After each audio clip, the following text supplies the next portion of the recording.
किसी ने तिरस्कार कर दिया, अनादर कर दिया, तो वह अनादर कोई अकारण थोड़ी ना,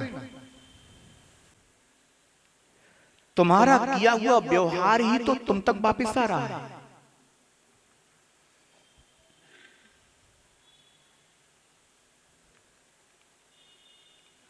इसलिए आचार्य भगवान कह रहे हैं कि अन्य साधर्मी मुनियों के द्वारा किए गए अनादर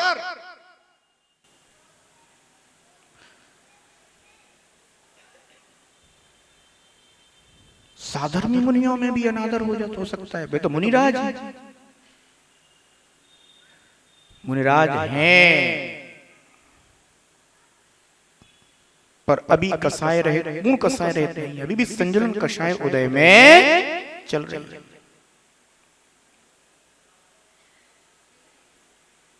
और संजलन कषाय भी इतनी बड़ी दुर्घटना करा सकती है कि कहो वो अन्न कषाय ने उतनी बड़ी दुर्घटना कराई, वो संजलन कषाय भी करा सकती है। रहती तो अंतर्मूर्त के लिए,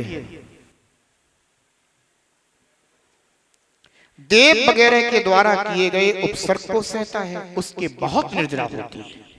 आचार्य भगवान कहते हैं कि जो देव आदि के द्वारा किए गए उपसर्गों को सहन करता है, उपसर्ग देवकृत हो सकता है। पार्श्वनाथ के ऊपर हुआ था ना, कुलभूषण देशभूषण मुनिराज के ऊपर हुआ था। देवकृत उपसर्ग होते हैं, वो देव पर्याय में है, पर बैर नहीं भूला। इसलिए बंधुओं कभी किसी के साथ बैर नहीं बांधना चाहिए, अन्यथा न जाने कौन सी पर्याय में स्मरण हो जाए। मैत्री भाव जगत में मेरा सब जीवों से नित्य रहे। अगर मैत्री भाव सब जीवों में होगा तो न जाने कब वह अपने अनुकूल बन जाएगा, और अगर बैर भाव बन गया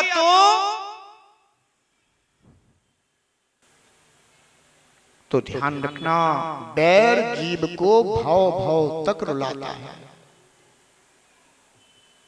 इसलिए सच्चे देव जिनेंद्र देव के अगर सच्चे आराधक हो तो उन्होंने ये तो कहा कि सत्येषु मैत्रीम, पर ये कभी नहीं कहा कि सब जीवों में बैर बांध लेना बेटा तुम। उन्होंने तो जीव के कल्याण का उपदेश दिया है। देवकृत उपसर्ग होते हैं, मनुष्यकृत उपसर्ग होते हैं, मनुष्यों के द्वारा उपसर्ग कर दिए जाते हैं। गजकुमार मुनिराज के ऊपर मनुष्य ने ही क्या रख दी, जलती हुई सिगड़ी रख दी। और धन्य भी मुनिराज कि उन्होंने उसको शत्रु भी नहीं देखा। कोई दूसरा होता तो बड़ी घटना घट जाती।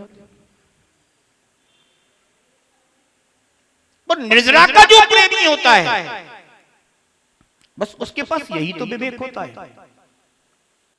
वह उस साधन को भी अपनी निर्जरा का साधन बना लेता है।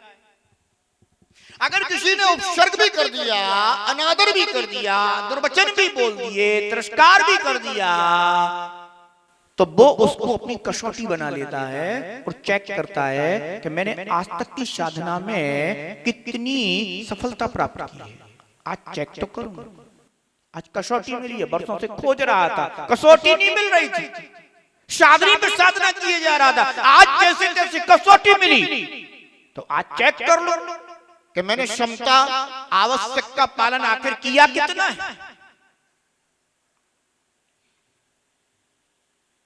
और अगर क्षमता आवश्यक का मैंने पालन किया है तो वह साधक सहजता से उसे पार कर जाएगा। वो कहेगा कोई बात नहीं, कारण बनते हैं निर्जरा के साधन।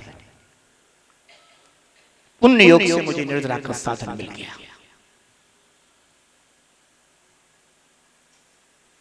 ध्यान रखना, उपसर्ग परिचय आदि सहन करते हुए जीव की विशेष निर्जरा होती है, ये आचार्य भगवान बता रहे हैं।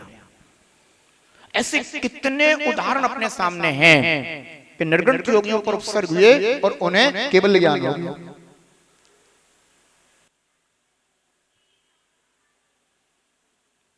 क्योंकि उस समय उनका उपयोग विशेष रूप से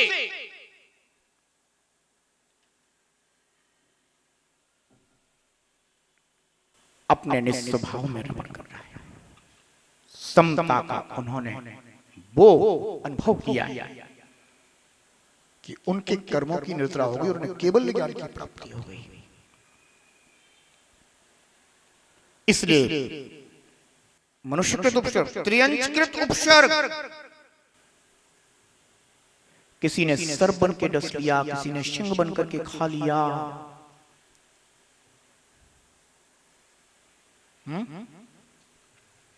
धर्मात्मा जीव कितना विचार करता है। अनंत शिरा के लिए सर्प ने, अजगर ने ली लिया, उसका पिता वहां आ पहुंचा योग संयोग से।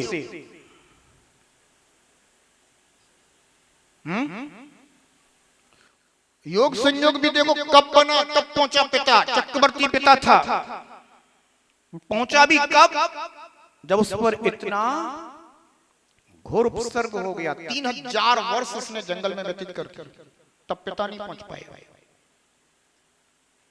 तो ऐसे समय में पहुंचा कि मुझे अपनी पुत्री मिल गई है, पर पुत्री इतनी धर्मात्मा थी, उसने कहा पिताश्री आप इस जीव को कोई भी कष्ट मत पहुंचाइए, क्योंकि अब मेरा जीवन संभव नहीं है, मेरी मृत्यु होगी और मैंने संलेखना स्वीकार कर ली है। त्रियंचकृत उपसर्गों को जो सहन कर लेते हैं, अचेतनकृत उपसर्ग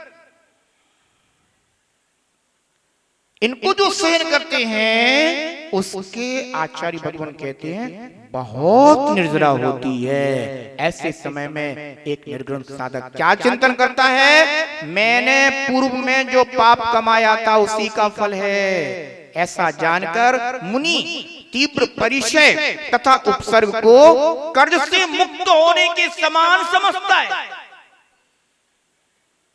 कि मैं कर्ज से मुक्त हो गया। आप लोग भी कभी कर्ज लेते होंगे तो ये चिंतन तो करते हैं कि भाई कैसा भी हो मैं किसी का खाऊंगा नहीं, चुकाऊंगा, थोड़े थोड़े धीरे धीरे भी धीमे धीमे बनेगा तो भी चुकाऊंगा, किसी का नहीं खाऊंगा, लूंगा नहीं किसी का। निर्ग्रंथ योगी भी यह विचार करता है कि मैं मुझे कर्ज मुक्ति का अवसर प्राप्त हुआ है। किसी की दया से कर्ज मुक्ति नहीं चाहता, अपने पुरुषार्थ से कर्ज मुक्त होना चाहता है। ध्यान रखना। तो जो ऐसा मानता है, आचार्य भगवान कहते हैं उसके बहुत निर्जरा होती है, वह अपनी निर्जरा में विशेषता लाता है। बंधुओं, जीवन में निर्जरा से प्रेम करना, प्रीत करना, कर्म बांधने वाले जीव तो अनंत अनंत हैं, पर अपना नाम कर्म बांधने वालों में नहीं, कर्म निर्जरा करने वालों में आना चाहिए। भले ही बहुत उत्कृष्ट साधना ना हो, एक श्रावक पद में स्थित होकर के भी साधना हो, क्योंकि मैंने कल निद्रा के स्थान बताए थे ना, मिथ्या दृष्टि की अपेक्षा असंयत सम्यक दृष्टि की, और असंयत सम्यक दृष्टि की अपेक्षा एक श्रावक की निर्जरा ज्यादा है। इन पदों में स्थित होना और अपने जीवन को सुखमय बनाना, मंगलमय बनाना, सभी के जीवन में निर्जरा का मार्ग आए, ऐसी मेरी आप सभी के प्रति सद्भावना है। उपसर्गों को सहता जो, पर दुर्वचन भी सहता जो। उपसर्गों को सहता जो, पर दुर्वचन भी सहता जो। साधर्मी मुनियों द्वारा तिरस्कार भी सहता जो। कासाए जेता निर्जरा पाए रे। जीवन है पानी की बूंद कब मिट जाए रे। जीवन है पानी की बूंद कब मिट जाए रे। होनी अनहोनी हो, होनी अनहोनी कब क्या घट जाए रे। जीवन है पानी की बूंद कब मिट जाए रे। लोक विनाश स्वभावी है, लोक अनेक स्वभावी है। लोक विनाश स्वभावी है, लोक अनेक स्वभावी है। नाना दुख करने वाला लोक ही दुख स्वभावी है। नाना दुख करने वाला लोक ही दुख स्वभावी है। सज्जन जन मुक्ति हो, सज्जन जन मुक्ति में बुद्धि लगाए रे। जीवन है पानी की बूंद कब मिट जाए रे। जीवन है पानी की बूंद कब मिट जाए रे। हानि अनहानि हो, हानि अनहोनी कब क्या घट जाए रे। जीवन है पानी की बूंद कब मिट जाए रे। जीवन है पानी की बूंद कब मिट जाए रे। जीवन है पानी की बूंद कब मिट जाए रे। जय जिनागम पंथो अनादि अनिधन जिनागम पंथ। तीर्थंकर भगवान के दिव्य ध्वनि जिन श्रुत है जिनागम है। जिनागम में वर्णित आत्म कल्याणकारी मार्ग, आत्महितकारी पंथ जिनागम पंथ है। परस्पर राग द्वेष को बढ़ाने वाले आगम बाह्य पंथ उन्मार्ग है। वीतरागता को देने वाला परस्परोपकार हो जीवा नाम का प्रतीक जिनागम पंथ सन्मार्ग है। आचार्य भगवान पद्मानंद स्वामी आज लोकानुप्रेक्षा का स्वरूप बताते हैं। जिनेन्द्र देव की वाणी में 6 द्रव्यों का कथन आया है। वो 6 द्रव्य कौन कौन से हैं? जीव द्रव्य, पुद्गल द्रव्य, धर्म द्रव्य, अधर्म द्रव्य, आकाश द्रव्य और काल द्रव्य। इन 6 द्रव्यों में जो आकाश द्रव्य है, वह आकाश द्रव्य अनंत प्रदेशी है और आकाश द्रव्य के ठीक मध्य में लोक की रचना स्थित है। कहां पर? आकाश द्रव्य के ठीक मध्य में लोक की रचना स्थित है। अब प्रश्न ये हो सकता है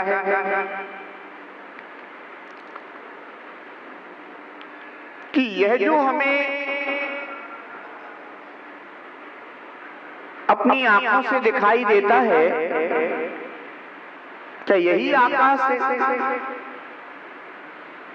ये आकाश नहीं,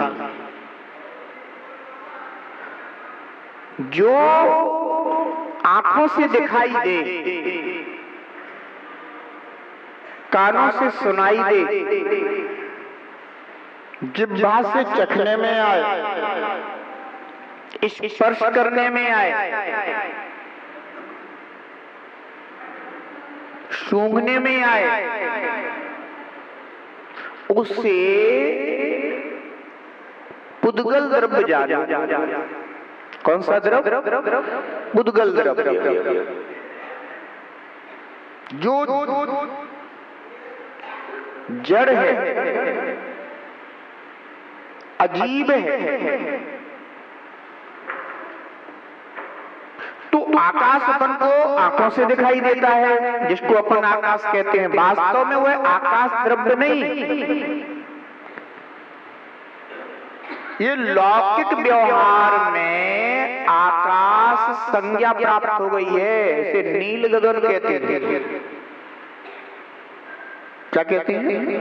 नील गगन, नीला गगन। आकाश नीला नहीं,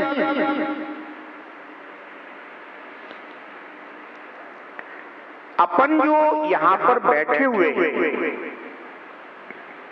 यहां पर भी आकाश द्रव्य है, पर दिखाई दे रहा है क्या? क्या क्या नहीं दिखाई दे रहा है। ध्यान रखो, 6 द्रव्यों में 5 द्रव्य ऐसे हैं जो आंखों से दिखाई नहीं देते, कानों से सुनाई नहीं देते, रसना इंद्री से चखने में नहीं आते, स्पर्श करने में नहीं आते, सूंघने में नहीं आते। उनको अमूर्त द्रव्य कहा जाता है। कौन सा? अमूर्त। और जो स्पर्श में आए, चखने में आए, सूंघने में आए, देखने में आए, सुनने में आए, उसको पुद्गल द्रव्य कहते हैं। उसी का नाम है मूर्तिक द्रव्य। पुद्गल द्रव्य का दूसरा नाम क्या है? मूर्तिक। तो जो स्पर्श गुण, रस गुण, गंध गुण, वर्ण गुण जिसमें पाया जाता है वह पुद्गल द्रव्य कहलाता है, उसे मूर्तिक कहते हैं। इसके अलावा जीव द्रव्य है,